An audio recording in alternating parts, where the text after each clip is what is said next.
Do you remember how it feels whenever you take on a new challenge? You get a burst of excitement and your motivation reaches new highs. You get started immediately after putting together a great plan and it feels great. We've all experienced this before, right? And then our motivation begins declining from that point. It is very disheartening and we wonder what happened. It seemed as though we were effortlessly feeling lots of motivation and now we cannot seem get going at all. After this, we become victims of procrastination and our vision has disappeared. This drop in motivation is worrisome, mainly because we turn inwards.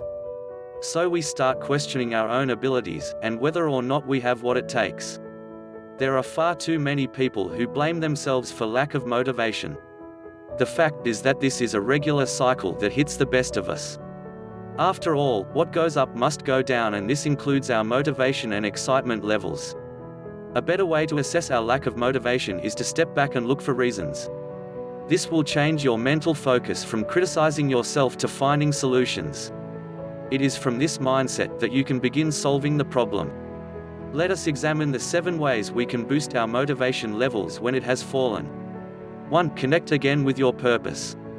The most powerful thing we can do is trigger the motivation that is already there. Each of us has a natural life purpose. This is why we need to take out to reconnect with our why. There is great internal energy that resides in your true calling. 2. Quit waiting for the motivation. Many of us feel overwhelmed from mental fatigue when we lack motivation.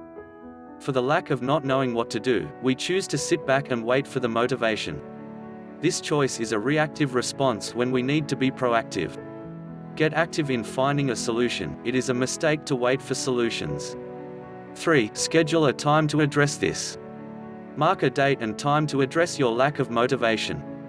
Knowing you have a plan and time put aside can help you to feel better about yourself and the situation. You are more likely to stick to a plan if you have put it on your calendar. 4. Follow the plan and not your mood. This can be hard, but you must follow your plan and not your mood. When we follow our mood, we usually take no action. Always be aware that our feelings will often lie to us. If you are prone to not doing what you say you will, then this is a good technique to master. 5. Don't beat yourself up. Honestly, don't be so hard on yourself.